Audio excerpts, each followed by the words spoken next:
Benjamin, I don't know if I ever told you that 1979, I was 13 years old. That was my first concert in Seattle. The last tour of the original members before they imploded, before they refloated later. I bet it was awesome.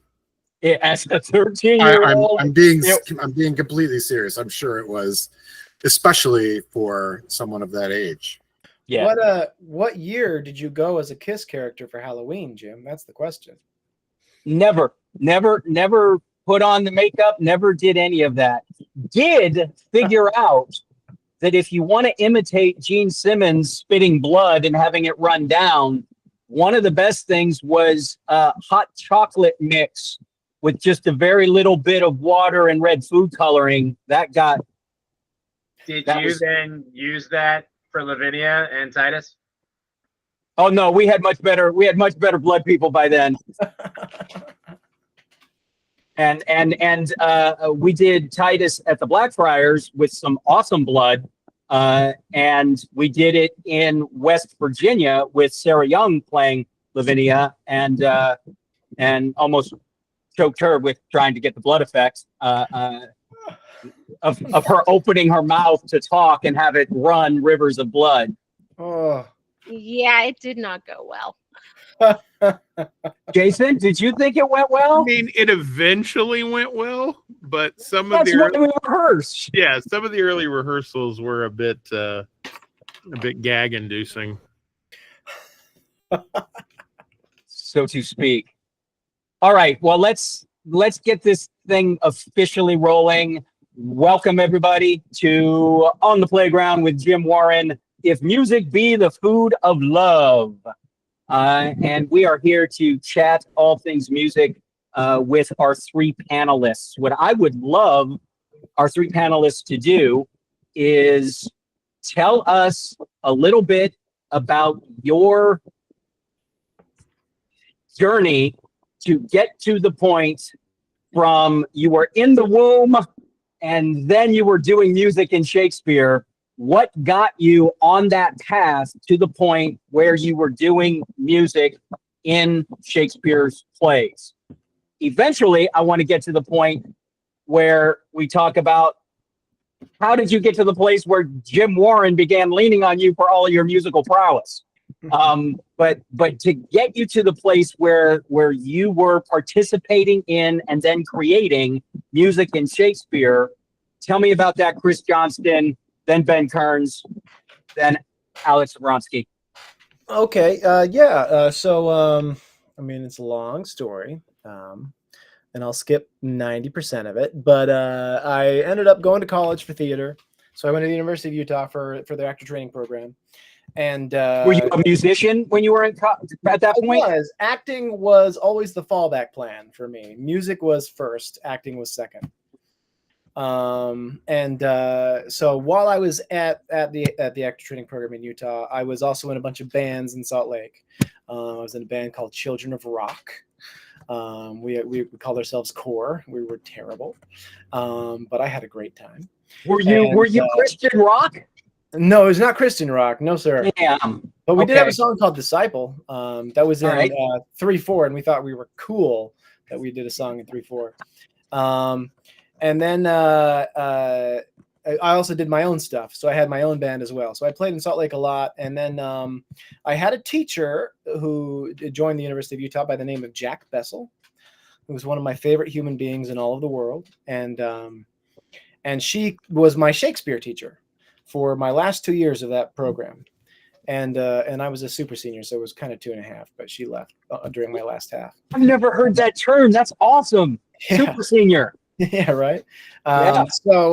So she and I, she's teaching the Shakespeare, and we were all into she was trying to do original practice, whatever that means, Shakespeare. So we had this giant black box, and we put up scaffolds on the sides and stacked black boxes up in the middle to create pillars, and tried to do original staging practices and talking to each other and seeing what Shakespeare's like with that. And then we put on a play. She had already worked at the Globe at that point. Yes. Yeah, she has. Yes. Absolutely. Yes. So yeah, absolutely. So we were devouring everything that she was giving us. And so we put on a play for our final. We did 12th night.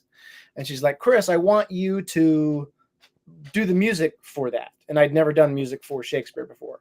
And a really important part of the story is Jack also, we started a theater company called Black Duck Theater Company over in Salt Lake. And we were doing cool plays, like plays by Jez Butterworth and et cetera. And while we were doing that company and working on those plays, Jack asked if I would teach her how to drive a car because she didn't have a license. And I had a big old one-ton Chevy Silverado. So I taught Jack how to drive this giant monster of a truck. And she said, the only rule is I get to play music on the radio. So she introduced me to artists like Jeff Buckley. She introduced me to the Buzzcocks. Like we even went and saw the Buzzcocks on the reunion tour, and it was awesome. But so these are bands that she taught me. So these were floating in my mind while we then went to 12th night and started working on music. So then, which was really formative. I had a great time. She's like, write this song to sound like Lilac Wine by Buckley. And I was like, oh, now I get it. It was really lovely. I will never think of certain songs without her influence. But fast forward, she moves to Stanton, Virginia, to work out at Mary Baldwin University and also to direct for the ASC. And she said, Chris, you should come out here. You can play music and do Shakespeare. And I was like, well, Shakespeare is not my favorite. I like Sam Shepard. I like Ionesco. I like Beckett. But sure, I'll come out to play music. So I came and auditioned and I didn't get cast. But it's okay. It was a season where there was a musical, so I didn't have any business being there. And to be honest, my audition was horrible. But thankfully, I didn't get cast, so I was able to graduate from college because I was a super senior. And then I loved my experience there and those auditions so much that I came back and auditioned again and got hired. And that's where I met you, Jim. And music just kind of took off from there with what we wanted to do. When you auditioned and didn't get cast, did I say anything to you like please audition again, or did you just say I'm going to audition again? Yeah, no, I think you did. I think I don't know if you said this or not, but it was like I played one of my own songs, "Rain That You Make." I still remember the song that I played, and I was really like into it. And so I wasn't like out and singing and inviting people to enjoy the song. I was like, hey, watch me be tortured by this song as opposed to watch and enjoy it, you know? So then the second year that I auditioned, I did a cover of I Shall Be Released by Dylan based on the cover that Buckley did. And I looked up and smiled, and that's all it took. Chris, can I ask one quick question? I believe, and I don't know for sure, is that the entire Arden collection behind you in rainbow order? Because that's impressive. Yeah, it's not the entire collection. We've got some Oxfords over there. These are all ones that I've worked out of, essentially. So, I love it. We do have the full canon up there. I've worked out of the full canon, but these are just the Ardens. You got Pelican, and then those are some Shakespeare books up there and acting books and etc. I just think it's appropriate for the month, so thank you. Well, thank you. Thank you, Christopher. Benjamin, what is your journey to get you into Shakespeare and music? When I was 14, the Faith No More put out The Real Thing. And when I got that record, I was like, this is better than any music that I have ever heard. And I still think that. And the thing about that record was like a song like Surprise You're Dead made me interested in Slayer, and a song like Edge of the World made me interested in Sinatra, and a song like Underwater Love made me interested in Parliament Funkadelic. They were like, listen, I just felt like the message from the record was like, there is a lot out there. And also, like, I grew up listening to Run DMC and Beastie Boys were like, that was really what I liked when I was growing up. And there was that element too. So it's like, well, you don't have to, we're not interested in keeping things in their own silo. So for me, like, I got that record and I was like, I want to be a musician.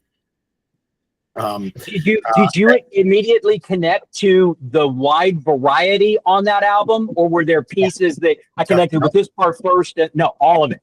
Oh, I loved all of it right from the such jump. a diverse record. I just and I loved that it sounded different, because, I mean, it came out that record comes out like 2 years before Nevermind, and 1 year after Metallica's And Justice for All. Nothing sounded like them. And I was like, I want to play music, and I thought their bass player was so interesting to hear a rock band on the radio that was not a vehicle for the guitarist.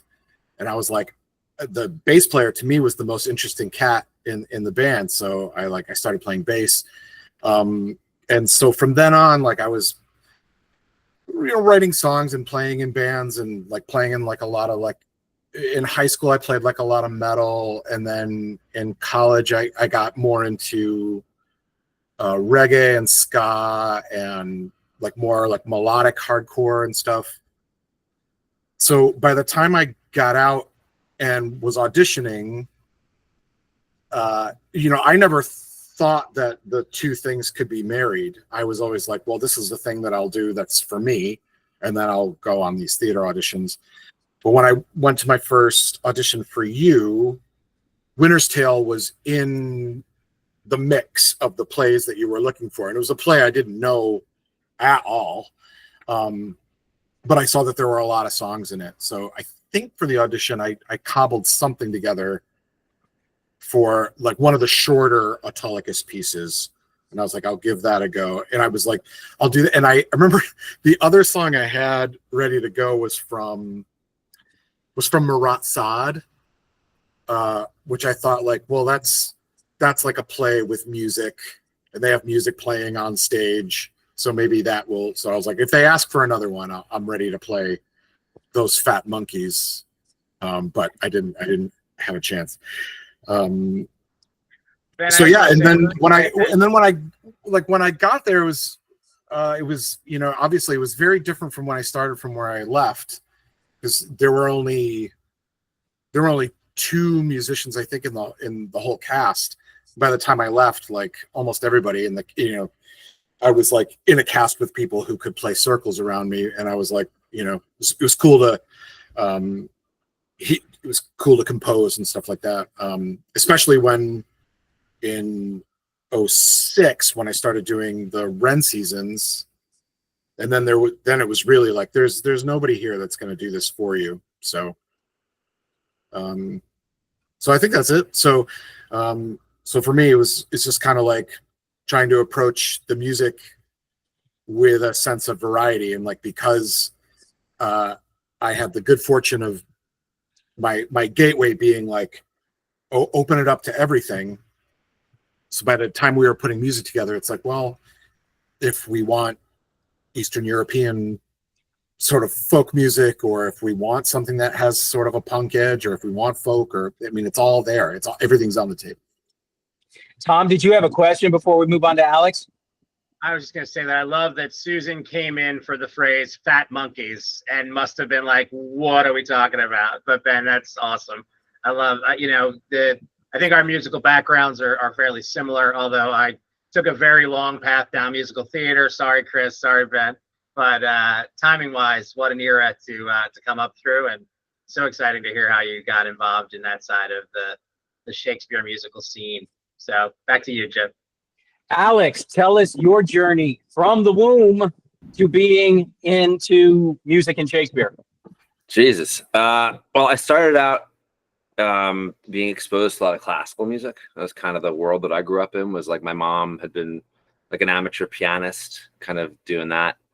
And my folks were both old hippies, so there was a lot of like folk music around the house, a lot of James Taylor, a lot of stuff like that. So like the softer side of music was something that I was more exposed to.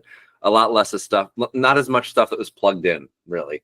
That I feel like is something I discovered more when I went to like college and finally discovered Tom Waits. And then I was like, you can plug stuff in, and that's really cool and make a lot of noise. But I started out as a classical violinist when I was about 3 years old, and kind of that was the track I was on. And I knew I liked theater, but it was kind of never the twain should meet, you know. Like I would be doing like the school plays, and then I would go to band practice or orchestra practice, and I was a little classical violinist with a lot of promise, and I kind of saw that as like the trajectory that I was going to go to, like maybe a Manhattan School of Music or a Juilliard, or like that was going to be kind of my world of like being an orchestral musician or something like that. And then of the 8 billion instruments you play, the first one was violin. Yeah, the first one was violin, and the only one was violin until I picked up classical flute, because I just needed more reasons for people to like beat me up at school. I picked that up when I was like in 5th grade or so. But my sister is actually a professional musician out in Salt Lake City, actually, where Chris had been for a while. My sister is the principal trumpet player out at Ballet West out in Salt Lake City. Wow. Yeah. Nice. Isn't that cool? And her husband, my brother-in-law, he's the principal percussionist with the Utah Symphony. Holy cow. Yeah, so there's a lot of professional musicians in my family, there's a lot of musicians in my family, but no one became a professional except for me and my sister and my brother-in-law. Everyone else kind of just did it as like a hobby or something like that. So I grew up with a lot of music around the house, but it was a lot of like, I took lessons when I was a kid and now I'm a lawyer, or, you know, now I'm a social worker, but I still like music. So it wasn't until I got to high school, rather, where I had an English teacher that really exploded my love of Shakespeare, which had already been something I liked, but it was more like I was into poetry, and that, you know, it was that kind of a world. And then suddenly it became not just really beautiful poetry and language, but also something with action, and it became really exciting. And we'd watch, I think, like Ian McKellen's Richard III was like a big film in like the early 90s then, and it had just come out. So that was like one of the ones that they were teaching a lot. And I was like, this is amazingly cool. But when I got into high school, we had a high school teacher at Syosset High School where I grew up in Long Island, and he's still there. I think he's retiring in like the next year or two. His name is Gene Connor, and he had been a Shakespeare performer. I think he got his master's at like it was some conservatory, the American Conservatory, or some program that I don't think is anymore in existence. But he had studied Shakespeare at a fairly high level and performed it at a high level, and then made his living before he became a teacher as a Broadway musical theater artist. And he had done like tours, and he was a dancer and a singer and was into stage combat and had a Shakespeare degree. And I was like, this guy does a lot of cool stuff. And he would direct the school plays, the musical, and the Shakespeare. Every year we would do one of the three. And he's still and has been very masterful at all three. So he would just teach all that stuff. And I became like real enamored with like that life of like, wow, you don't have to choose. You can do all these things. And I remember there was my senior year, we did Hamlet, and I was playing Hamlet, and they needed like court musicians. And they asked my sister to like come in and play. And I was like, there's like a place for this other world that I didn't think had a place here. You know what I mean? Because I remember being an orchestra musician, and I would play when we did the musicals, I was not a confident singer at the time. So I would always be like in the school pit orchestra for the musicals. And because I was a violinist, I'd be sitting with I'd be sitting in the pit orchestra, and the stage would be on my left here. I'd be facing the conductor, and I would always get yelled at because instead of watching the conductor, I'd be looking up at the performers, you know, and I would just get yelled at all the time for like not looking at the conductor, because I really I wanted to be up there, you know. But as a musician, I didn't know how to get there. And I feel like it was really undergrad is when I started getting a lot more awareness and a lot more training in Shakespeare, because I did a summer at like Shakespeare and Company, actually 2 summers with Shakespeare and Company in the Berkshires, where that really like ignited a major fire in me about the actor-audience relationship, especially. And then I did a summer season training season with the Aquila Theater Company in New York, which used to be run by Robert Richmond, who unfortunately passed about a year ago. But that's how I met some phenomenal Shakespeare actors like Louis Batelli and Anthony Cochrane, and like all these just Richard Willis, like just unbelievable actors. And that company had all been founded as actor musician movement Shakespeare. And it was like the most exciting thing I'd ever seen in my life. And I think that was the first company that I saw where the guy on stage playing Toby Belch was also the same guy that had done the music design and the sound design. And I was like, oh, that's the same name. And then, you know, the guy playing Festi had written all of his own music or was performing it on ukulele. And I was like, okay. And I started to make those connections. And I think it was, you know, as theater became more present in my life, music, at least classical music, started to take a backseat, you know? And then when I got to the ACA in like, 2016, I did a season with Jim and Chris doing 12th Night, Bloody Bloody Andrew Jackson, Lear, and Henry VI, Part 2, I think it was, yeah. And that was just like a music-fueled season. And I got to like shred on fake electric violin, basically, for like Bloody Bloody Andrew Jackson, turning like this rock musical into like acoustic rock, you know? But it's always been a really interesting journey. And now professionally, I'm not only someone that continues to perform, but also like I teach about how Shakespeare uses music, because the journey that I found as an actor musician is I've just found so much validation, and not only the work that the ASC does with musicians, or the work that Aquila did, where like it's really integrated and it's really self-created rather than like some composer coming in, dropping a score and then leaving, you know. That's been like a really inspiring, it continues to be like a deeply inspiring part of the work, is like the self-generated quality of Shakespeare's music, you know. Awesome. Because we just got to hear from each of you about what got you interested in Shakespeare and music, I thought that it would be cool if we hear a piece of music from each of you. So going in reverse order, Alex, what would you like to play for us that is a bit of something that you really like, that you did Shakespeare and music and Shakespeare? All right, so I'm going to nerd out a bit. A little nerdy intro. So this entire endeavor is about nerding out. So please feel free. I have found my people.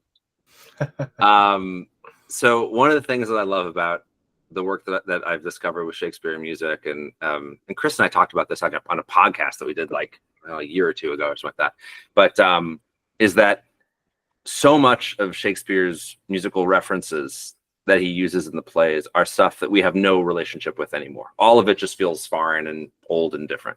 But his audiences were getting tons of references that we have no concept of.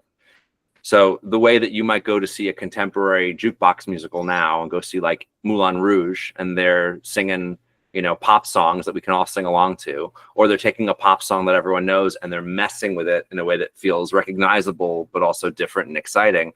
Shakespeare does that all the time. And we just have no reference point for it anymore. So one of the ways that I propose when I teach classes on this kind of stuff and when I do workshops on this is I'm not at all interested in like, well, what did the original music sound like? Because that's not something that I as a performer can do anything with. As a dramaturg, you can go write a paper and that can be exciting. But as a performer, it's not actionable. For me, it's about like, what was it doing to connect the audience to the work? And it's always doing something. It's either making you lean in and sing along. It's either making you lean back and reflect because you can't sing along because it's a brand new piece of music that no one's heard, or it's some combination of the two where it's something you recognize but something's different about it. You know, there's always something else happening. There's always a relationship that the music has to the audience, in addition to what it's doing for the story and the characters on stage. So in Romeo and Juliet, the famous sonnet, when Romeo and Juliet first meet, you know, they talk, if I profane with my unworthiest hand, and they create a sonnet together, and at the end of it is their first kiss. And that's something that I feel like a lot, you know, everyone learns in like some basic Shakespeare 101 class, and it's always beautiful about, you know, form and verse and function and all this kind of stuff, and how it's such all these beautiful clues for the actors of like, you can tell these characters are falling in love. They literally create a sonnet together. How perfect is that? They are a perfect match. All these clues for the actors and the audience and all this stuff. What you may not know is that there's a lot of musical references throughout that as well. That in that sonnet, they're referencing a number of popular songs that are actually about love. All the stuff about holy palms and pilgrims is all from a song called Francis's New Jig, and another one called Walsingham about a pilgrim that's going on this pilgrimage with palmers and all this stuff. So they're actually dropping all these little hints of pop music that all have to do with a little bit of Romeo and Juliet's relationship. So in the song Francis's New Jig, some of the lines that they pull from that, the story of that jig that was popular at the time is about some dude named Francis that's wooing another man's woman. And that's exactly what's happening in Romeo and Juliet, where Romeo is wooing Juliet, who's now, being promised or beginning to be promised to Paris, So there's all these little nuggets that kind of enhance these experiences specifically for the audience, because that's not a playable thing. That's an audience experience that the audience would pick up on all these little things. They go, oh. And of course it makes sense because these characters are being witty, These characters are using rhetoric to impress each other, and they're not only and to one up each other and kind of show each other who they are when the first time they meet. And they're so well matched. Not only do they form perfect poetry and like spar off each other, but it ends in this perfect kiss. It's like all these wonderful things all happening at once. So I take that information, I go, that's really exciting, but how the hell do you use that on stage when the audience doesn't know those tunes anymore? So many years ago, I was asked to design a production of Romeo and Juliet, and my thought was, before the chorus speech in the beginning of the show, what if we took some combination of the lyrics of some of these ballads and made a new song that introduced some of this language that Shakespeare then pulls from, so that when Romeo and Juliet say these words that would have popped to the audience because they know the pop songs, now it'll pop in a different way because the audience has heard a song featuring a lot of these lyrics and words just at the beginning of the play. So it's not a perfect idea, but it's something. Gotcha. I think it's kind of neat. It's something different that I feel like not everyone gets to mess around with, and it kind of, I don't know, it lights a fire in like the nerdy part of my brain and in the music part of my brain and the performer part of my brain. Like it just kind of hits a bunch of stuff at the same time, So you can play that for us? Yeah, so I'm going to play this song for you. This is a piece that I wrote. It's called Star-Crossed Lovers, just because of course it is. But it features lyrics from Francis's New Jig, Walsingham, which is the other one of the ones that they pull from. Interestingly, Walsingham is another tune that actually is pulled from a lot in Hamlet. When Ophelia is doing her mad scene, a lot of the sections of the songs and snatches that she sings are from Walsingham. So there's a lot of stuff that winds up coming up in different plays more than once. And then also there's another section of this that's from another song, another broadside ballad called King Cophetua and the Beggar Maid, which if a lot of the characters in Shakespeare, you hear them reference King Cophetua a lot. It's a very famous story and a character that exists in folk music and also in these ballads that everyone would have known. So you might, if you know the Romeo and Juliet sonnet, you might hear some words that you recognize from this. So everyone, before Alex plays, he told us that he thinks Google Meet audio will work best if we all mute ourselves, and then just he'll have audio, and we'll be able to have a better virtual experience. Can you hear me okay?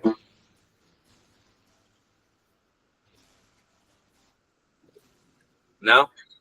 I can't hear your instrument. All right, I'm gonna go. I tried plugging it in. I'm gonna try an acoustic thing. 1 second. You could spit in the hole and tune again. Hold on. Hey! I see what you did. I see you. I see you. I'm gonna do this one. Grab this guy. You got some more one-liners that you're just making up off the top of your head, Chris? How does Leaf be a brownest as a politician? All right, here we go. Can you hear this?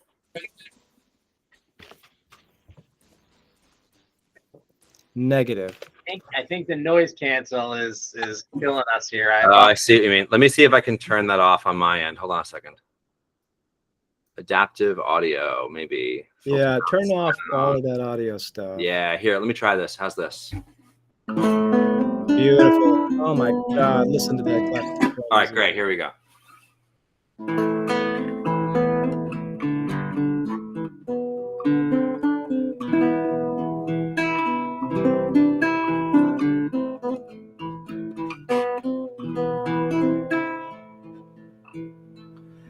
As I went to Walsingham, to the shrine with speed, met I my love, a jolly palmer, in a pilgrim's weed. She sometime loved me as her life was as the heavens fair. None hath a form so divine on the earth in the air. Their fame did sound so passingly, it did pierce the starry sky, and throughout all the world did fly.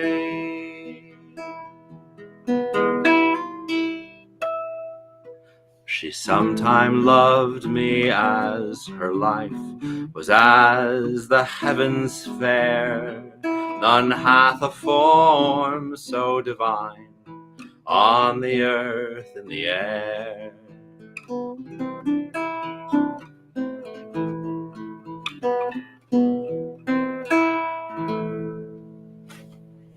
There you go. That's me being done. Feel free to unmute yourselves. Awesome. Guys, just when other folks are playing, there does seem to be an option next to the microphone that says studio sound as well. If you turn off studio sound, it should allow other sounds to come through that isn't speech. Yeah. Was that helpful? Did everyone hear that clearly? It worked out great. Yeah. Cool. So a lot of those, so a lot of the text in there, Jolly Palmer, Pilgrim's Weed, the heavens, stars, there's all this imagery of that, the shrine, palm to palm, Palmer's kiss. There's a lot of these little tiny words that is pulled out of these songs that the audience their ears are perking up. And the hope is that, I think there's certain approaches with Shakespeare's music where, if there was a sing-along, for instance, like in Twelfth Night, where like in the drinking scene with Sir Toby and all those guys, and they're all like carousing at night, those were all sing-along moments. So that's a really good reason to update all those songs and just make it a big sing-along with whatever style of music you're doing in your show, because that's the point of those moments. But with something like this, it becomes more of a challenge when you can't go in and change that sonnet. So I think it's a fun challenge. It becomes like this never-ending treasure hunt for me, and I'm sure a lot of other artists, because there's a lot of us that do this. But it's really fun to kind of go, how can I try to capture something that we don't have a relationship with anymore, but that the feeling was so immediate. The whole point is this immediate connection with the audience, and to try to do it with text that. Sometimes we feel like we can change a word here or there, move this around, change this, but generally speaking, you're not doing too much to it, hopefully, depending on your approach. So it's very cool. The music gives you a lot of flexibility, and I think it's a lot of fun. Thanks for listening. Benjamin Kearns, you have a baby in the house, so I don't know what your limitations are, but can you play/sing something for us? I will certainly attempt to. I don't see that option, the audio option that you guys are describing. And when you click the arrow, it shows you so right next to your microphone, there's a little arrow, down arrow. It has your speakers and your microphone, and to the right of that, there's a gear icon. If you click if you click the gear icon, it has audio settings. Yes. And then there's one that says studio sound. It says filters out sound from your mic that isn't speech. Or turn that off. Yes. All right, we'll try. I know you're getting a Google Meet tech tutorial today too. So it's okay. I appreciate it. Brought to you by the American Globe Center. Okay. It's a quiet section, I guess. From Twelfth Night. I wrote this for a production that I auditioned for when I was in graduate school, and I didn't get it. So I've never actually played this in performance in front of an audience, but I've always really liked it.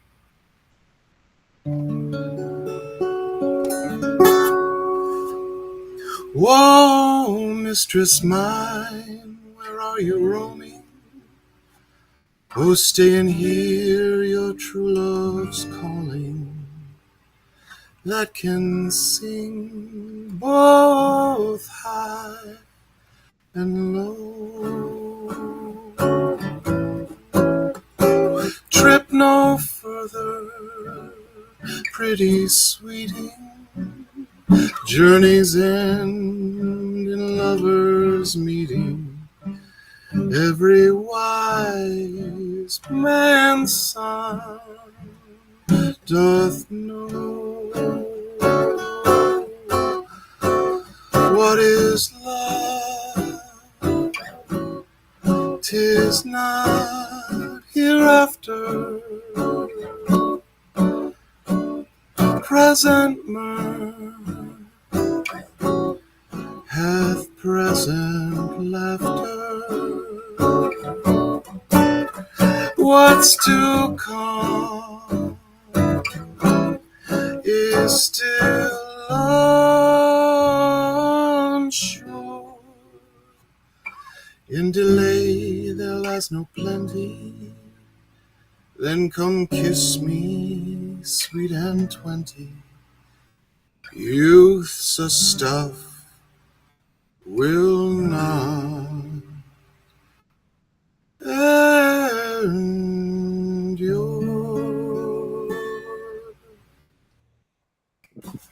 And Ben, how many years ago did you write that? I guess it was 2016 or 2017. Well, now you have passed the audition. Right. I will hire you, sir. Let's use that as soon as we can, Jim. And Ben, nice landing on the liquid U on the last word. That was pretty amazing. You're trained or you're untrained? So good, man. That was really beautiful. Both you guys. Such amazing stuff. Christopher, what you got for us? All right. Well, I'll keep it in the same play that what Currency just did there. Can you hear my guitar? Yes. Okay. Turn it up to 11. So this is a one that I did with our dear Zabronsky here, Alex. So this is from 12th Night that Alex and I were in. And it started out because at the beginning of the scene, Orsino calls for the music, but they're like, the person isn't here who should sing it. So like the song technically has to be played. I mean, you have the choice that you could not play the song and play something else, but he's pretty specific that he wants this song. But the person who sings it is not around. So what we did in that production, was it 2016? It was the year my daughter was born. Is we had Alex play the melody of this on the violin until Festi arrives. What is 100 lines later or something like that? So, all right, I will try to do this.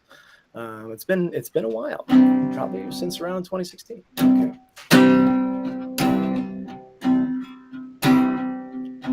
Come away, death and inset cypress, let me be lame. Fly away, breath, I am slain by a fair, cruel maid. My shroud of white, stuck with you. Oh, prepare me.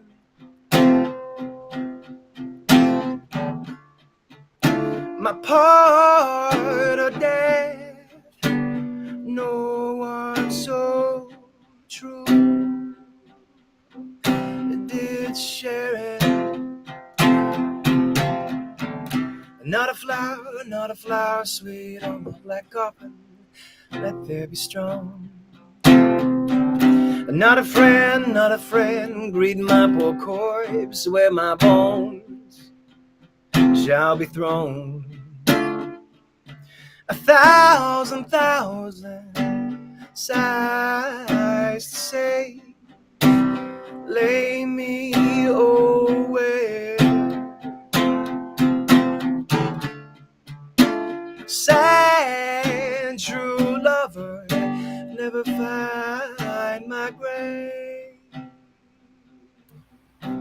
sweep there.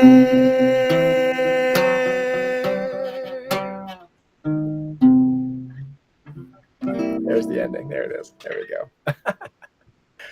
Funny thing about that song, and it's funny that Alex is here and Benjamin is here because Alex and I played this song together, essentially, on stage. And this song also are Benjamin Kern's chords. And what I mean by that is when I first started playing the guitar, I would watch, like when you're in a band, when we were playing music, it was fast. It was like you got, hours to put up these songs, and so you'd be like, what are the chords? I'm gonna watch your fingers. And so, like, if you watch somebody's fingers, it's like, oh, he's playing a G, he's playing a C, he's playing a D, or he's playing, oh look, he's playing a bar chord of a G or a bar chord of a C or a D. But Benjamin Kearns, when he plays his bar chords, because of his reggae and his punk, he'll play his bar chords like that. So he has this, like you do that all the time, right? You play your bar chords like that, right? And it drove me nuts because I couldn't figure out what you were doing. And show me what you're talking about. Where are you barring? So like here's a bar chord of a G, also known as an E form of a G chord is what we'll call that. And you're using your pointer finger to be the bar. Yeah. And now what we've got here is Mr. Benjamin Kearns takes his finger off of that note and just plays the high notes and drops the bass line. Or the bass note or let's call it the tonic of the chord. So now our tonic is going to be here in the middle of the chord, and then it's going to repeat somewhere else, which gives us a higher pitch, which is really fun and plays on top of the bass notes that we have. And when you're playing acoustic music, it really fills in the space really well, right? And it gives Benjamin somewhere to go. So if he's like, I'm playing like this, now I want to double up, I throw in that bass line, and now we have further to go. And it was Mr. Kearns here who taught me that in the School of Hard Knocks. So I was like, what is he playing? Oh, I get it. Now he's just dropping the tonic of the chords. Now I get it. But all of that song is just losing those bass notes until we need them, essentially. And did you pick that up just because of the different kind of music you were playing? Or is that something that you developed because you like the sound of it? Or no, both? I certainly did not develop it. It's like a bluegrass thing. It works particularly well like the C is like that's your pretty chord, and then blues players will add the seventh. So like if you're playing sevenths, which is like what a lot of that stuff is, it's all of Squintibus it's all this, but it leaves you so you can play a little bit of the bass line along with yourself. If you've got a really great upright bass player, then they can handle the bass line, and then all you have to do is the upstrokes. Boom, boom, boom, boom, boom, boom. Could you tell our viewers here about Squintibus for those who don't know and need to go hunt for it on their streaming services? Squintibus was a band that we put together. It was Chris and myself and Greg Phelps and Dan Kennedy, who are all actors in the company.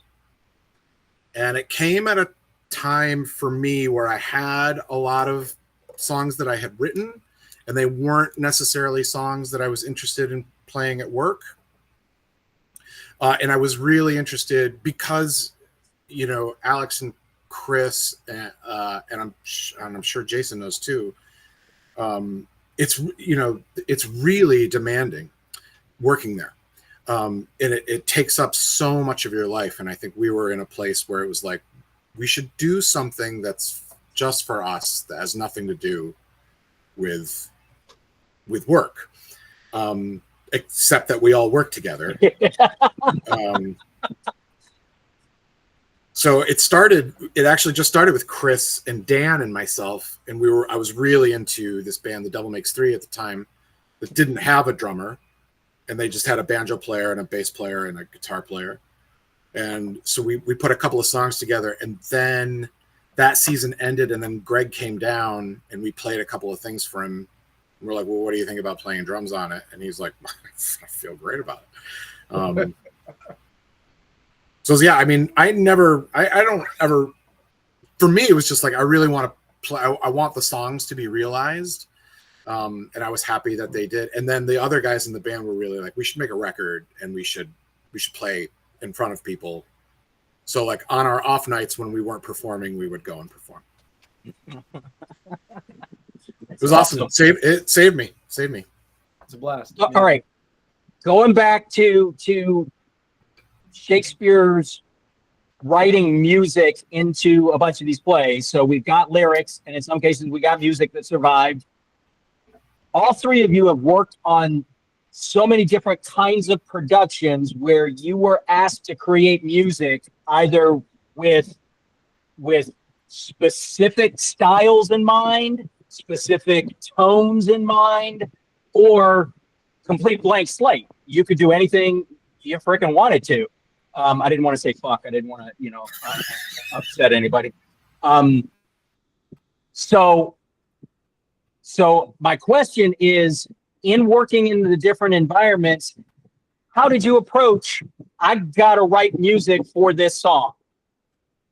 And pick any one of those kind of things. Someone says they need a bluegrass version of this, or somebody says, I don't know what it should be like, you tell me.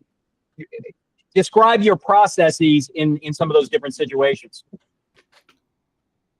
Go for it.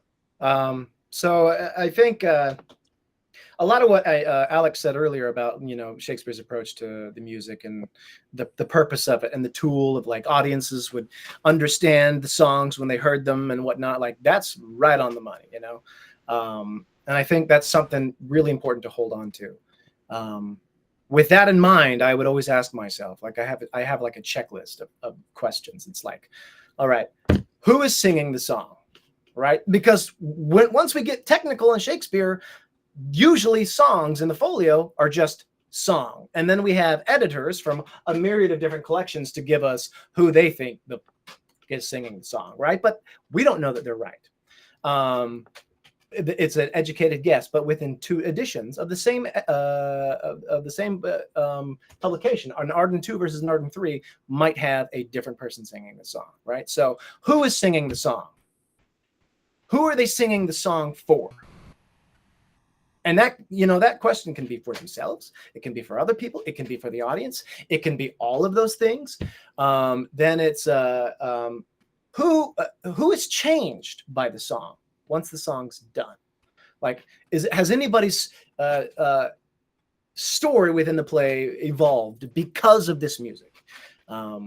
Because I think first and foremost, always the music is pushing the story forward. Always, even when like it's like, hey, we're trying to get the audience to sing and be loud and let's wake up Malvolio kind of on the 12th of November or whatever it is, on the 5th. Is it the 5th of November or the 12th on the 12th day? 12th day of November. Yeah, like December. December. Yeah, exactly right. Yeah. November would be so disappointing. We're trying to get the audience louding, so it's loud, so it's easy to turn this into an entertainment moment, but there's story behind it, right? So it's all about story. So who has changed because of the song? And I think that's essential. Who's singing? Why are they singing? Who has changed because of the song? We can also think about what has to happen during the song, right? Like let's think about, I don't know, Antony and Cleopatra. Like who has to meet during the cup of while the world go round? Like who has to be friends? Who shouldn't be friends? Is everybody friends? I don't know. It's up to us to decide, but the song gives us a chance to help inform those decisions as the story moves forward before we start to realize that there's cracks after this great party. So these are the questions that I ask first and foremost. And then we start to apply style of song. Like, I don't know, you want bluegrass. Okay, but wait, who's playing the song? Is it me playing the song? Am I playing bluegrass? Or is it Alex? Is it Ben? Or is it somebody else that we don't know? And how good are they? So it starts to turn into this position of like, well, I'm composing, but who am I composing for? So we need to tell a story. How? Like for example, the Oh Mistress Mine that I did on that same season, I wrote it like this. That was the line, right? Because I knew that my daughter was being born, so I was going to be out for 2 weeks. So I knew that I had to write stuff that other people could play. And so for my understudy who didn't know how to play the guitar, this is easy for me. It also works like this. One note, and it still works. Same song, right? So like you have to identify who you're playing for, or who you're composing for, and what they're capable of doing. And then genre and style, it's this strange thing where it's like, it tends to hit that the world of the play, the design of the play will support your genre or style, unless you go way off, you know, like unless you're like doing screamo and which I love, but like for the most part, the lyrics need to be heard, story has to happen, and story has to progress. And so genre and style fit into that, but the audience is more interested in the story. So then genre and whatnot fall a little bit further behind, and kind of the audience fills in how they want it to sound. Like we can apply blues and jazz chords or whatnot. If we have a 3-piece jazz band, we can play a 3-piece jazz piece, and that's fine, but it might not always be right for the story. We might just need to play basic chords and notes so that the words are heard, and so that we can move on and get out of here and go home and talk to our friends about how much we enjoyed or hated the play.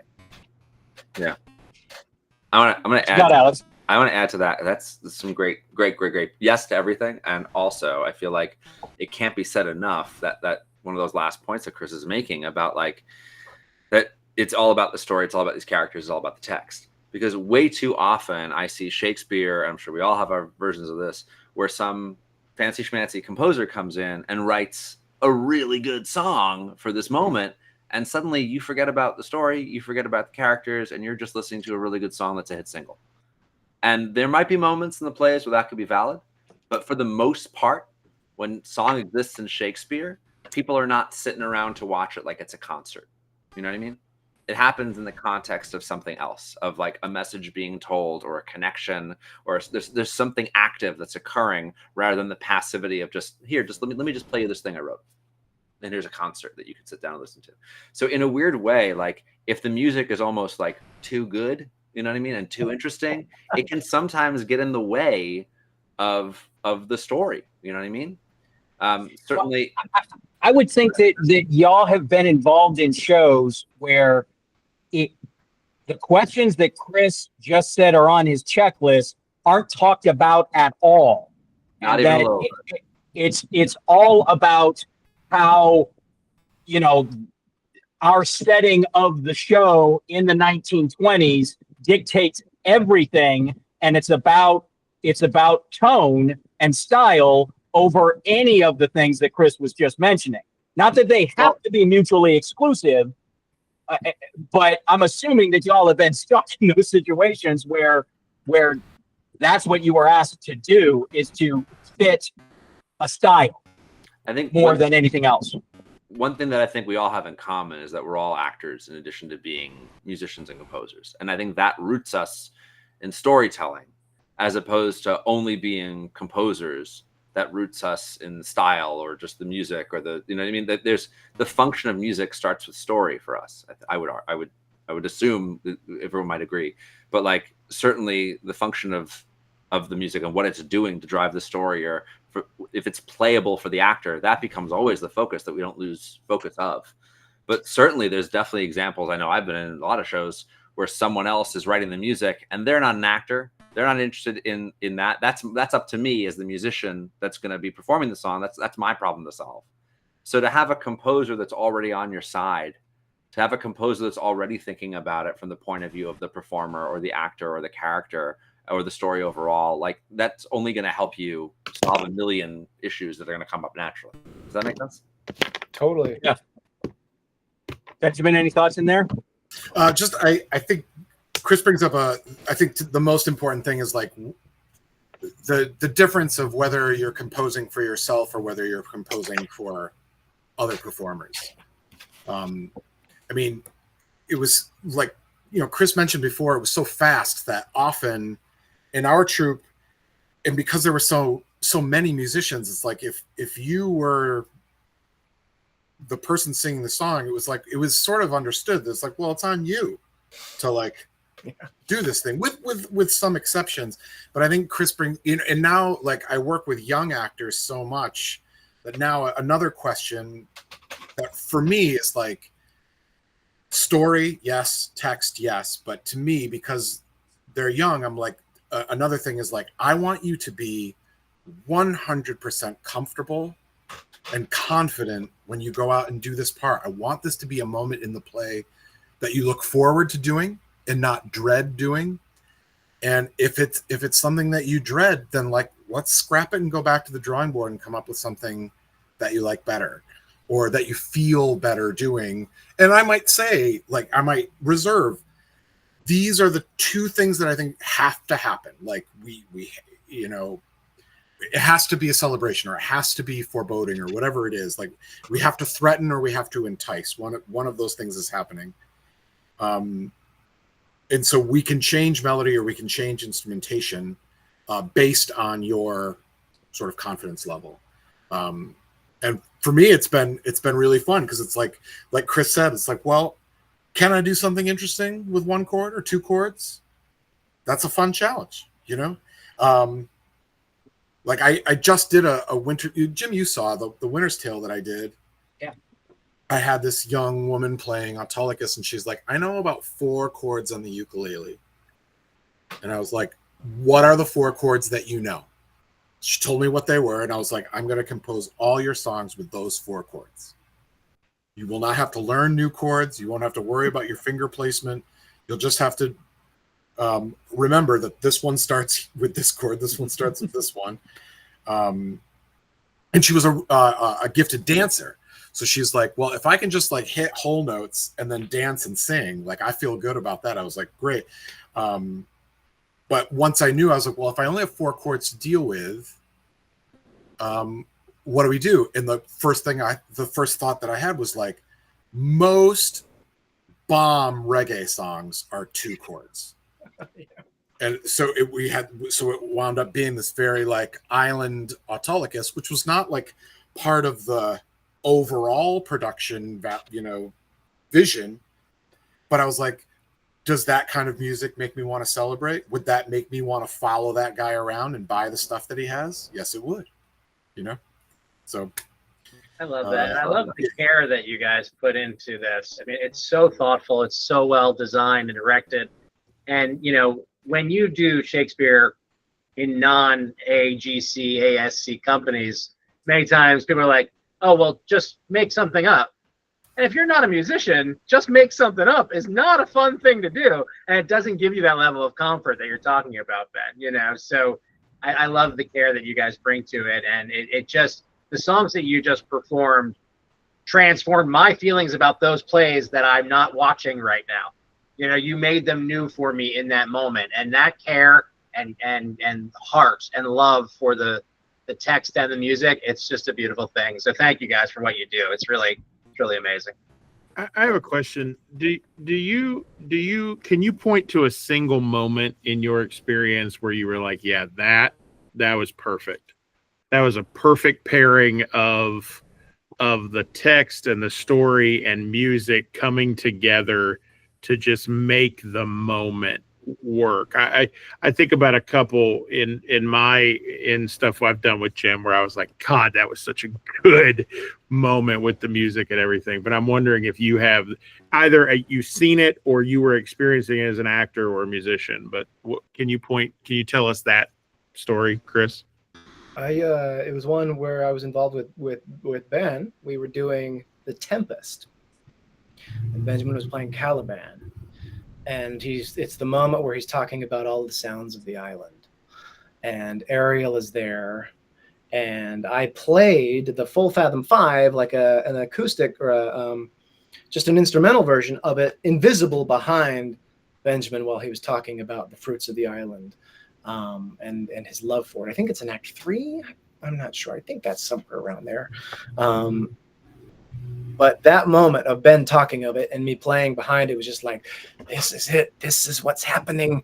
The story is only better because of all of these things coming together. That's one of them. One of my favorites, at least. Alex, Ben, can you think of something that pops to mind?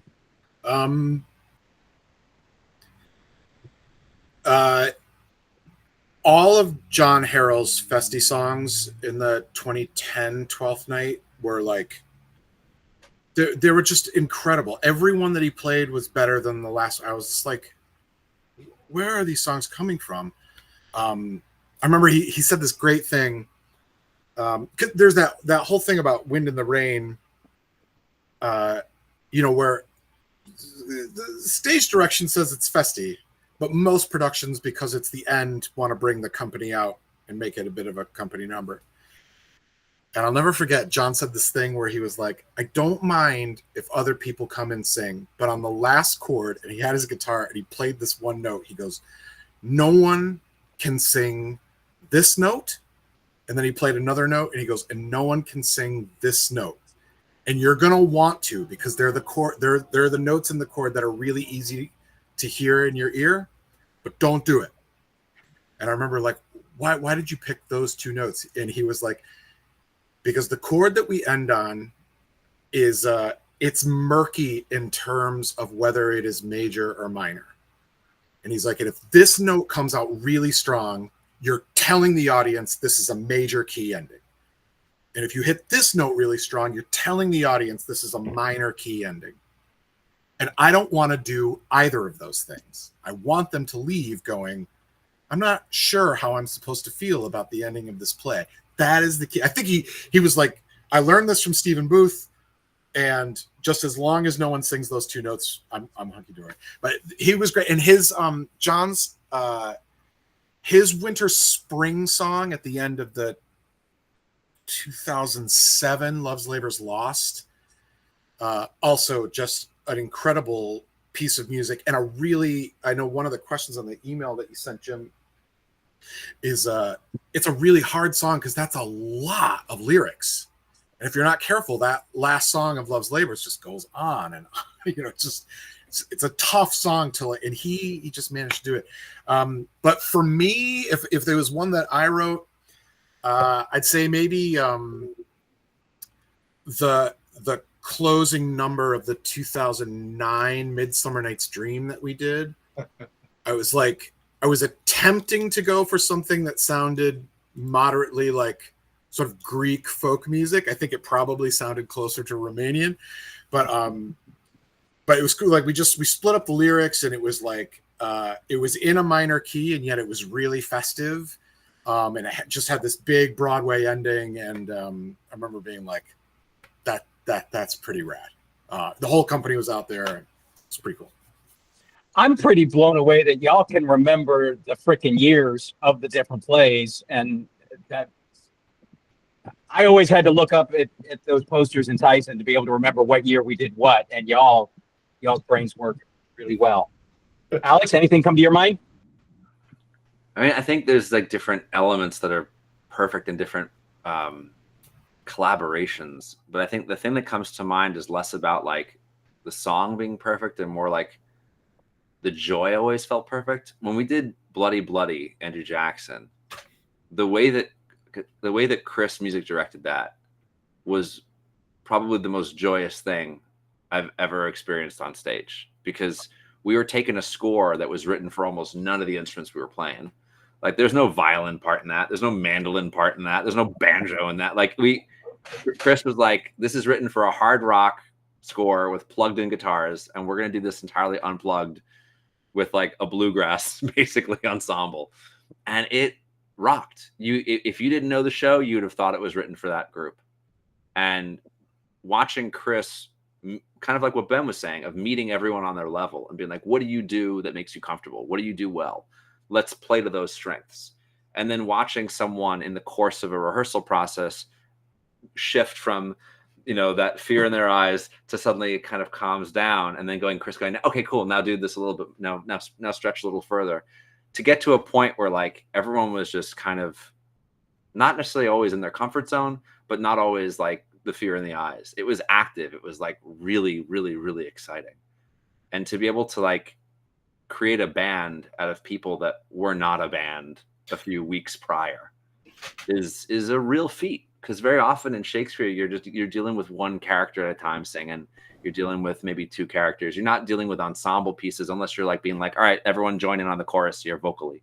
But instrumentally, that's a real hard task to be like, we're going to take people of varying skills, varying instruments. Some of you can read music, some of you can't. Some of you learn by ear, some of you are tone deaf, you know what I mean? And we're going to make us all sound good and sound even. And I think to me as an artist, to be part of that is like, oh yeah, that's the sweet stuff, because then you feel like you're an ensemble, as opposed to being like, well, we're all just going to watch this one guy carry it and I'm just going to be in the back doing my, like it felt even. You know what I mean? And I think that's great. Do you remember the first rehearsal that we had for that play, Bloody Bloody? I do. We played through the whole show. Jim's like, let's do it on our feet. And we're like, okay. And we played every song. And we played. I had no expectation for that.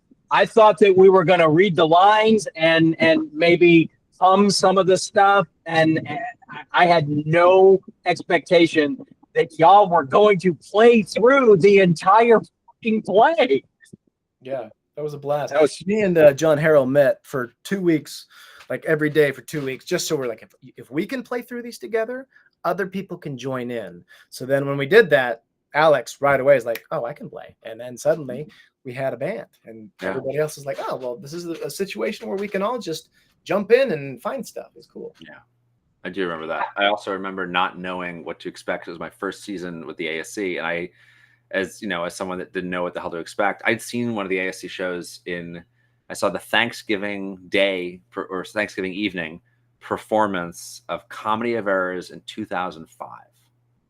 I was on a tour, an educational theater tour that I was doing, and we were going around the country doing our thing, and we had off that night, and I was like, I'm like 2 hours from this place I've always been curious about. So I borrowed the company van and came down and saw Comedy of Errors, and it changed my life. And for years after that, I was auditioning at all the open calls in New York for ASC. And finally, as a violinist that was like, maybe you'll use me one day, Bloody Bloody Andrew Jackson came up, and I was like, okay, here's my chance. So I walked in there with like so much like excitement and also adoration of this company. And I thought we were all going to sit at a table and just kind of be like, all right, everyone, let's go around and let's do table work for a week. And the fact that first day was like, not only up on your feet, but also up on your feet with music, with people you've never met, with a score maybe you haven't even looked at. And it was just the most intimidating thing for like 5 minutes until I remember you guys started leading. And then I was like, oh, I can follow this. Because it didn't feel intimidating when people are feeling like, I don't know, like when you have a good leader, it's inspiring, Who else has questions? I could talk to these three forever and ever. Who's else? Actually, I just want to say something, because we're talking about the actor, like creating our own work as actors and musicians and singing for ourselves. And I just want to like point out, keeping us nerdy, that like that's exactly what Shakespeare's troupe is doing, right? Like for the most part, with some exceptions, there's not really a lot of people that are coming in and writing scores and telling the actors what to play. Now, there's a couple exceptions, of course, that we have like some, records of this composer actually wrote the score for this court thing or whatever. But for the most part, if you were playing Festi, you are responsible for those tunes. And I think that there's like a real ownership of that that's really fun, that is like part of not only our experience with the ASC and other companies that have done original practices, not nearly as many as should, because it's the most exciting way to do it. But it I don't know, there's something about it that feels very, it connects me to an older way of doing this that feels like the only way to approach this stuff. I feel like as an actor musician, once I've created my own stuff and had all that ownership of it, to have someone else come in and be like, I don't know, the way a more traditional musical would be, hey, I've written this song, you're going to just sing it and I'm going to walk away. Feels not nearly as exciting as the way the plays are written to be. And especially when you look at these characters, these actor musician roles, you know, like everyone from, you know, Amiens to Festi to Autolycus to you know, to Ariel, and even the pages and As You Like It, you know, everyone's commenting, especially in the earlier plays, they're all apologizing for their skills because it's a new skill that Shakespeare's starting to use early in his career. You know, I mean, pre-Shakespeare, if you wanted music, you hired the fancy professional musicians. They come in and, like the medieval mystery plays, they play the thing and then they leave. They don't talk. They don't have roles. They just perform an action and they go away. And when you have these characters that start like opening their mouth to sing or accompanying themselves on instruments, you can watch their confidence build as the plays get written. And it's fun as an artist that kind of does that, because as I do more of it, my confidence kind of builds with it too, you know?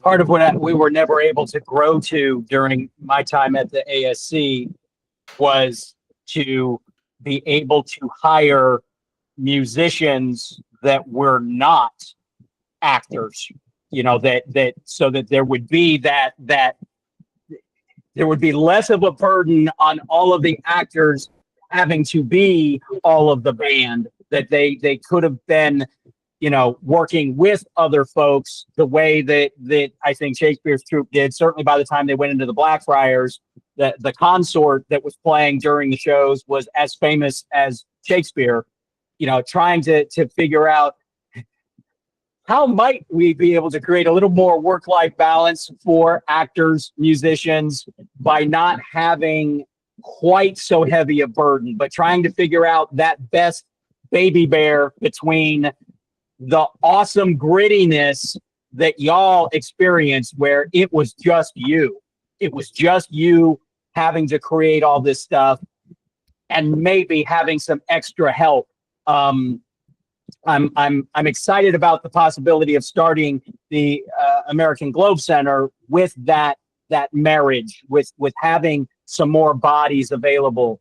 But there's also something remarkable about the connections y'all made, because the actors were the musicians, were the singers, and were everything that you don't get if you get help.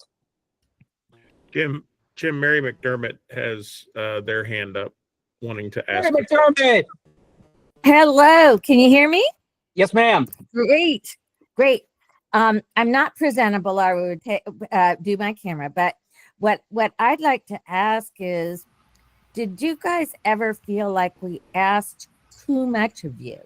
I worried about that all the time when I was on the board and we were surviving and thriving, you know, because you guys did pre-show, you did the thing in the intermission, you did the stuff in the show, you know, the music and the acting. And I always worried about you all and worried that it was just too much, you know, and it kind of it ties in, Jim, with what you just said, you know, to potentially have other people do some music, because I always worried that it was just too much for you all, although I loved every second of it. So that's a great question. Was it too much? I mean, I don't know. On Sunday nights on a 6-day week, Sunday nights, you would have rehearsal from 6 to 10 after having done all of the shows through the week and rehearsal on Tuesday the whole week. 6 to 10 tended to be, if it wasn't a dress rehearsal because we were opening the next week, it would be music night. And that was always like, oh man, this sucks. Everybody who's not involved with the music gets to go home. But at the same time, you get to play music, which is pretty great. It's absolutely, it's a lot of work. And I think the marriage is important, but like, I think actor-driven music is story-driven music. And I think that's important. I mean, you're absolutely right, Jim. Like, all of the actors in Shakespeare's plays did not play all of the music, right? Like, we had the consort bands, right? Like when they would go to Inns of Courts or whatnot, right? We have on record Musicians were hired to play. They would hire musicians. I said we as though I was there. They would hire musicians to fill You in. did good back then, Chris. That was some of your best work, was back there in the Inns of Court. Thanks, man. I appreciate it. Yeah, Middle Temple Hall and me are tight. But you know, like, so for those pages that you mentioned, Alex, like those would be hired for the day, and only those bigger parts would be actors who are shareholders in the company, essentially, right? Because it makes more financial sense. Like, hey, you have a stake in this company. So you're going to be in big scenes, and so we're going to give you big songs.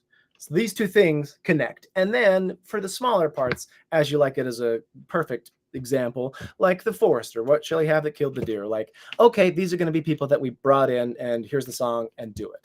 Who wrote the song? Well, we know who wrote the song, Robert Johnson, because it was Blackfriars Consort. But like, As You Like It wasn't Blackfriars Consort, was it? Jim? Not when it was first written. But it was Robert Johnson who wrote it. I think that's who we have a version of. When you say Robert Johnson, I'm thinking of the Blues Man. So no, yeah. But the cool thing is bringing in these players opened up the web. So they wouldn't have met up with Robert Johnson if it wasn't for bringing in pages who played under his father, who then connected with him so that he would come in and write music for the theater. And I think that's where the sweet spot is you have the actor musicians who are in charge of the music for storytelling purposes. And then you bring in other people to fill in the spots for I don't know, pre-show or interlude or what have you, and they can interact, right? Just because you bring in another band doesn't mean that the actors can't join with them, and vice versa, right? Pre-show, okay, you're going to be the pages in the Forester scene or whatnot, right? Like we can fill these things out, and then suddenly the workload lessens a little bit. So it was a lot of work, but at the same time, those were some of my favorite times was doing all of those songs and whatnot. And I think it's because you eliminate like Jim was great, and also having the Actors Run season was great in that Jim was great in saying, here's the set list, go do it. Actors Run season, to Ben's point, would be like, oh, I want to do this song. Okay, then do it. And work it up. Who do you want on it? What choices are you going to make, right? Like making the actors make these choices. And you let us do that too, Jim, which was great. It's when the directors start trying to make choices and eliminate that suddenly the organic nature of it turns into work. And music that is work is not nearly as fun. And when you're tasked to do more work than music, that's when the load becomes too heavy. That's a long-winded way to answer your question, Mary, but I think that makes sense. I'll Benjamin. I'll just add two things that Chris made me think of, and it's like when you're having fun, it doesn't feel like too much, which is not 100% of the time, but playing music with Chris was pretty much that was pretty much 100% fun.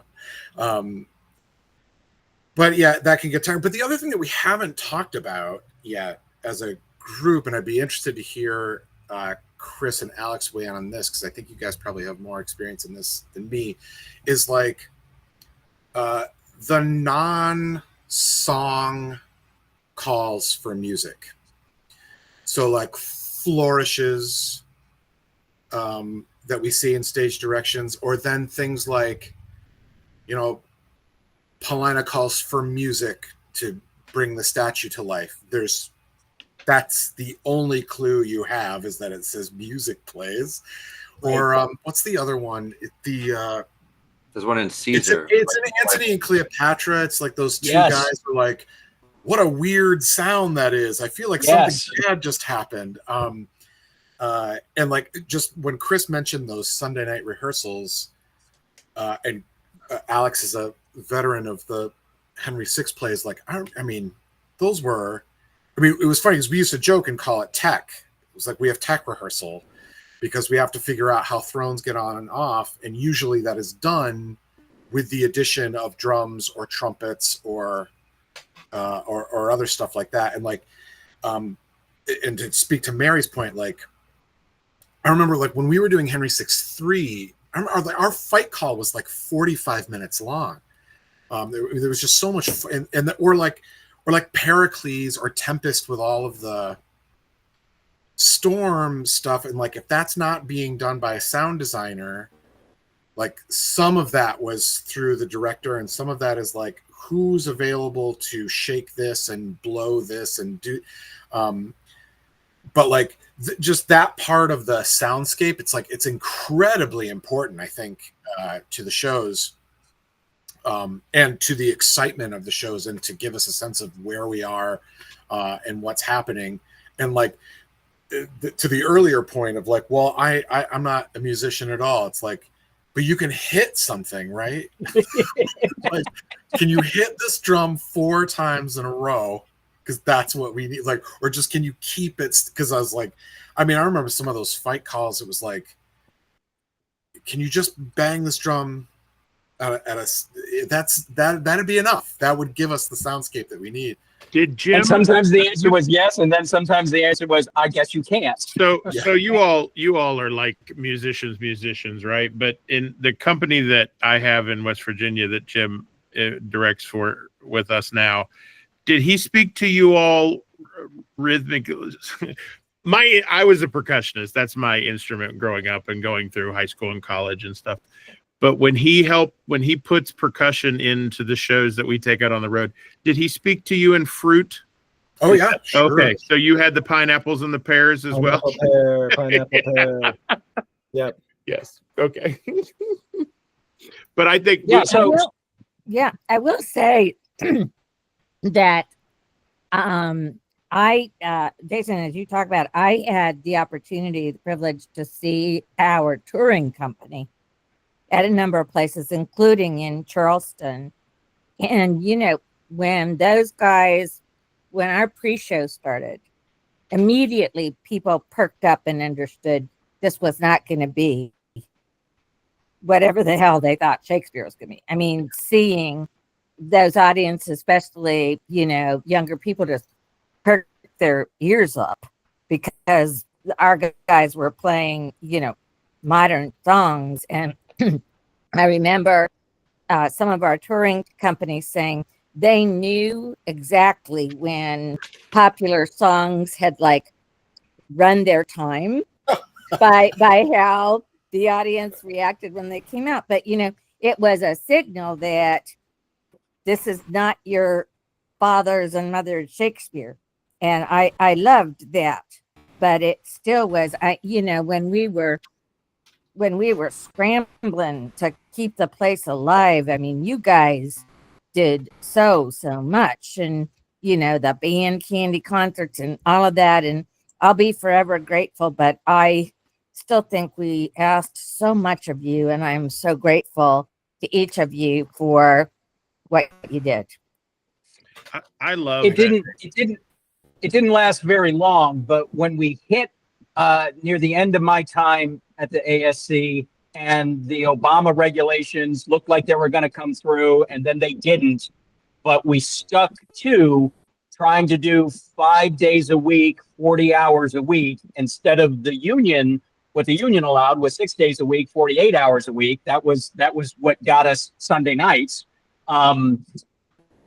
I thought that became a bit more doable. Not that people didn't work outside of those 40 hours, but trying to make calls 5 days a week, 40 hours a week seemed to be something that we managed to still create a bunch of great art and try to contract the work week a little bit. It was still not for everybody, not for the faint of heart. It was still hard as shit.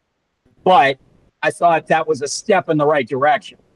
I think it's the right way to go. It's the tricky part is, you know, working in repertory theater, because then we're putting up 3 plays, working 5 days a week. And we want to get these plays up in at least 3 weeks or so, because, you know, we need to make money and pay the people that are doing the work. It's tricky, but at the same time, I think it's absolutely worth it. I think as long as you get a buy-in from the whole cast, that okay, you're working 40 hours a week, but that means that you're working. That means that rehearsal isn't the time where you go and learn your lines. It means rehearsal is the time where you go and do the things that you've thought about trying. Rehearsal is the time where you go and try to do the part and then learn out of that. Yeah.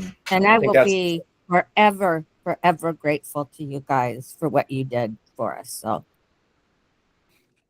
There's also Back at you, Amen. Mary. at Thank the you. You ASC too. now, I don't know how this works at other theaters, but there is an actor musician bump to your paycheck. So that's not something that I'm aware of from my earlier time there.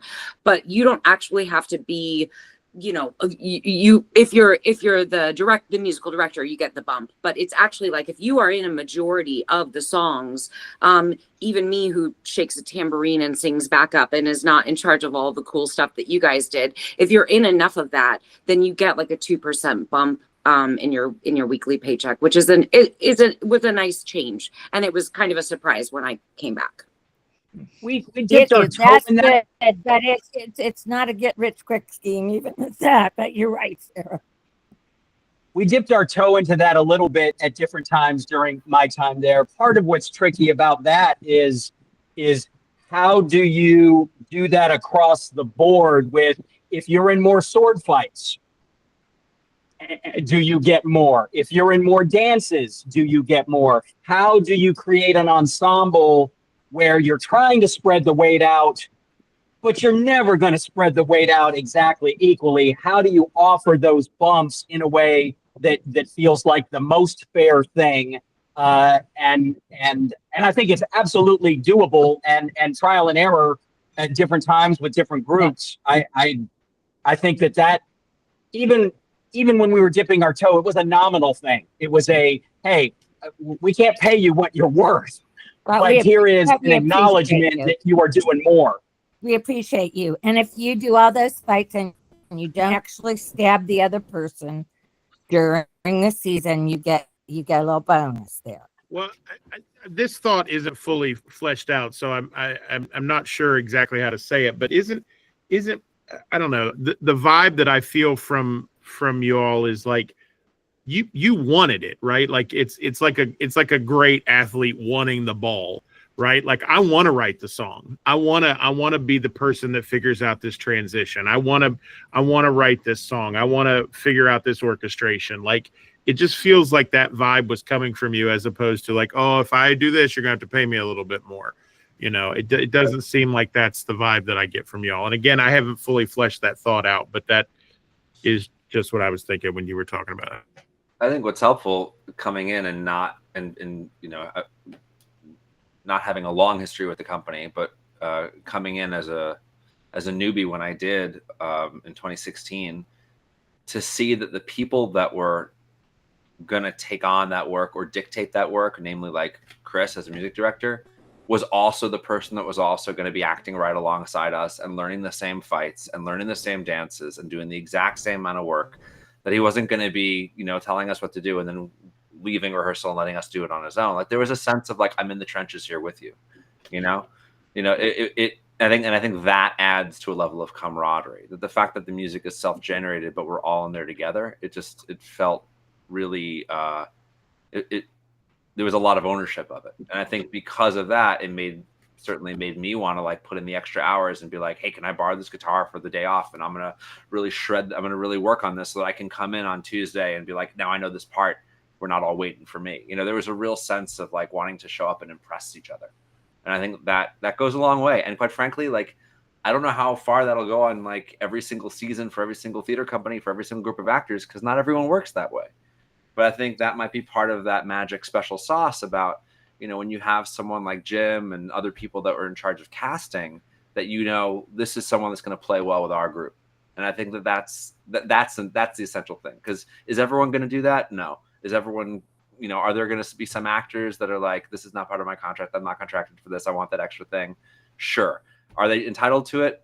Sure. But more importantly, I think, you want a group of people that are going to gel and are going to want to be there. And I think that like that seems to be, and Chris and Ben, having been there longer than I have, can speak to this, but it seems like more often than not, the ASC got it right in terms of establishing a group of people that wanted to work together and be there and worked well together, you know? Alex, that's such a great point. And the AGC hope is to carry that even further forward. And, you know, when you say what's in my contract or not in my contract, we really want to recreate that whole sense of what that means. And you know, having full-time actor educators who understand that they're working a weekly salaried job with health insurance. And part of that job is to go do that shredding in the back to get ready for that next day. You know, we feel like that new contract approach is going to bring people together in that spirit. And we can take what Jim started at the ASC and even take it further with the American Globe Center. So pretty exciting concept. And we hope that all of you will be there at some point to help us musically and perform. Well, and that's tricky. And certainly Chris, Ben, and Sarah were part of groups that we put together that vibe great off of each other. They were part of great teams. You were also part of teams that weren't as great because it wasn't 100% thing that you could always put new people in and find the right mix. I do think we got it more right than we missed, but it's also not foolproof. It's a difficult dance to try to put those teams together, and for veterans to be able to create a space that, Alex, you felt good about coming into, rather than you know, some teams you put together and the core people are like, who the fuck are you? You know, and you better step up. You know, how do you create a team that's a mix of vets, newbies, returning people who haven't been there in a while? How do you create the right vibe? And that's just tricky shit. I think that, like, for me at least, coming, and I live in New York, and I was in New York when I went to ASC, and then I came back, and like, I think if ASC had existed in Brooklyn and I was still living in New York and I could this was just another job and I was living at home, I think I would have had a different experience, because I think the isolation of it, or the relative isolation, you know, really helped me be like, okay, this feels like summer camp. I'm here. This is all I'm doing. And I think the fact that I could walk, you know, from the housing to the theater was a block.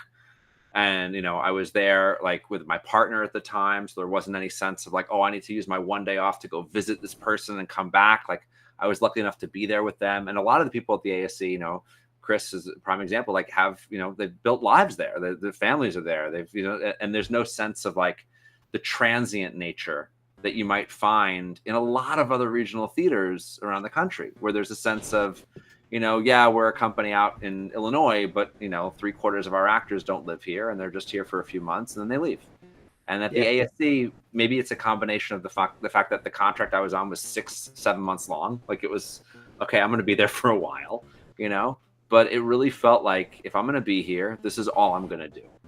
And I think that quality not only helped me be focused and all that kind of stuff, but also made me want to be like, well, there's nothing else. You know, DC is 2 hours away. I'm not going to go see something on my one day off. I'm going to stay here and, you know, grab the hustle. You were trapped. Trapped. There's nothing else to do. But I think I do think that there's a benefit to that. I do think there's an actual benefit to being like, I'm gonna immerse myself in this. You know. That plays into a little bit of like the idea of shareholders from Shakespeare's day. I mean, we put all of this work into trying to do original practices, whatever that means. But one thing we don't do is the business side of it, because of the current business of what it is to be an actor in America. And that buy-in of belief into the company, and not it just being a job, I think is essential to making it work in like the way that it's fun, and that the work is fun. So it's hard, but it's fun. So I think that kind of plays off into what you're saying a little bit.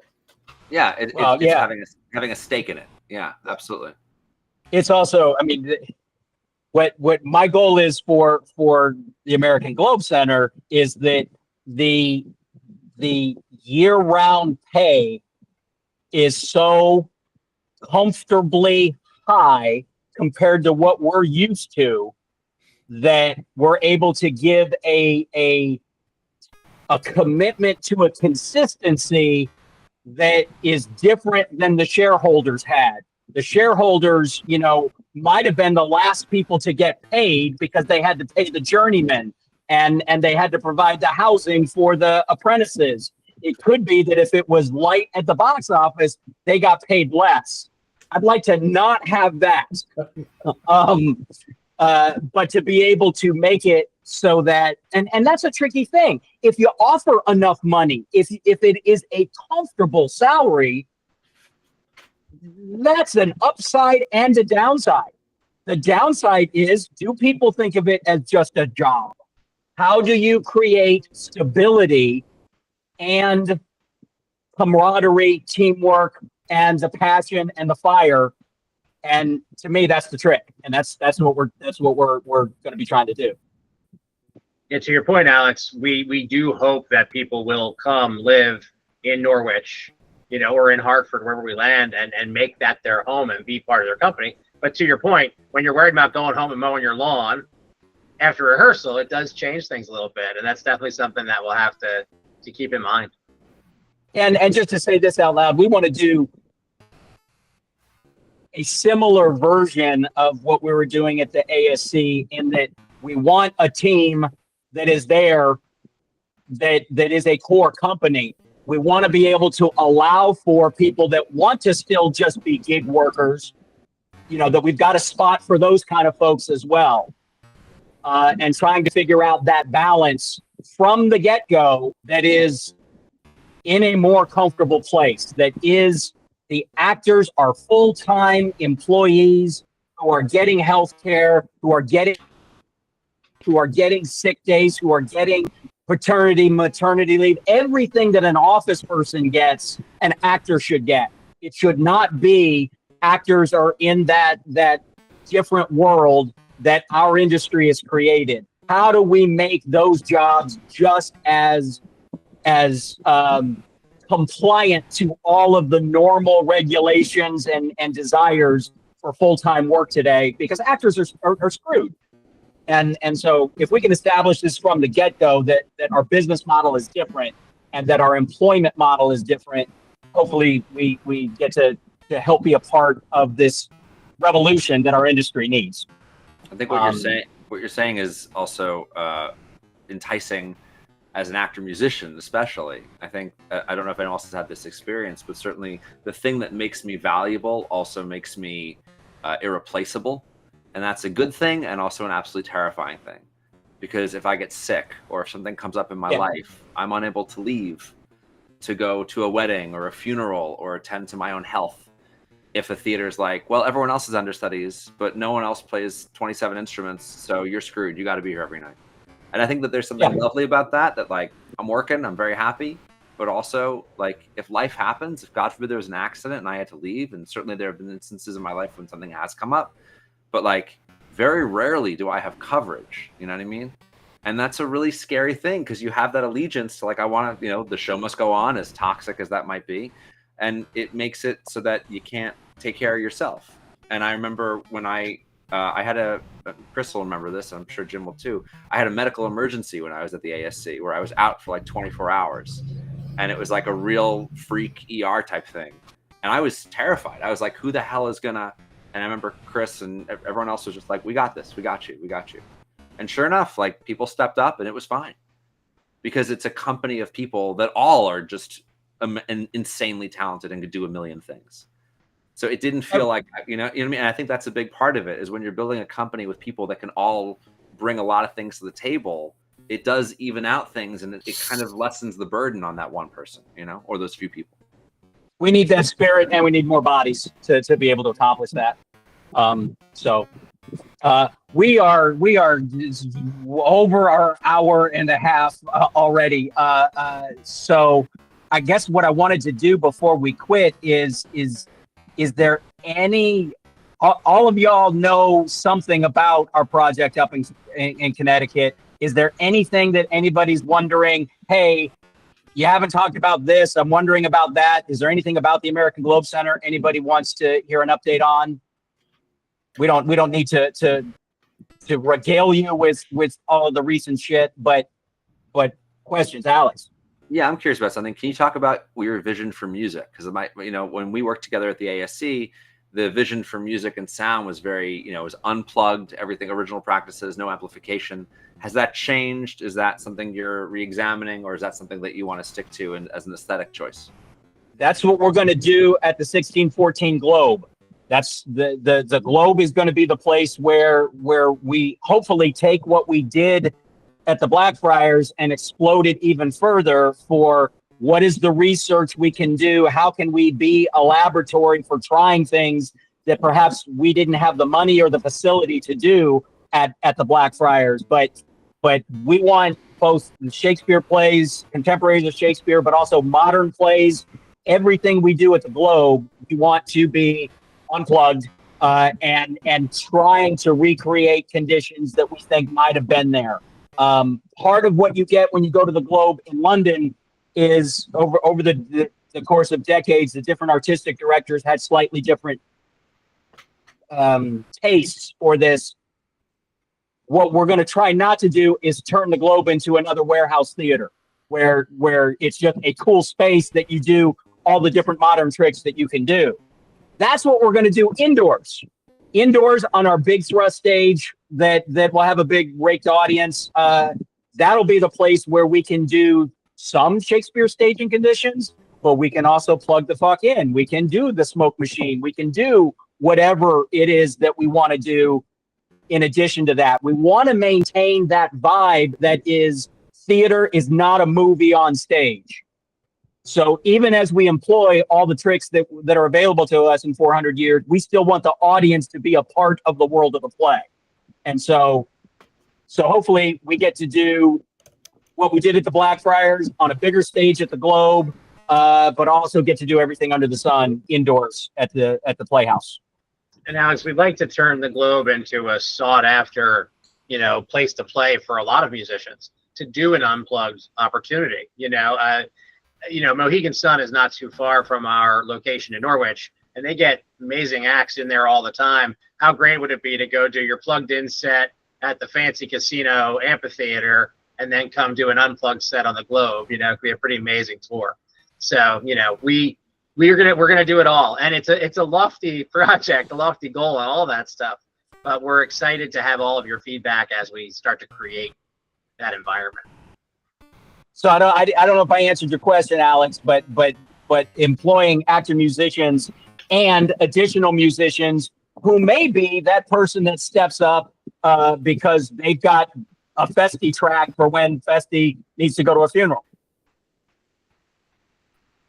Not that I'm wishing that on any Festi. Well, I mean, he sings about one, so I mean, he doesn't actually want anybody to go to the funeral. That's part of the song. Yeah, good point.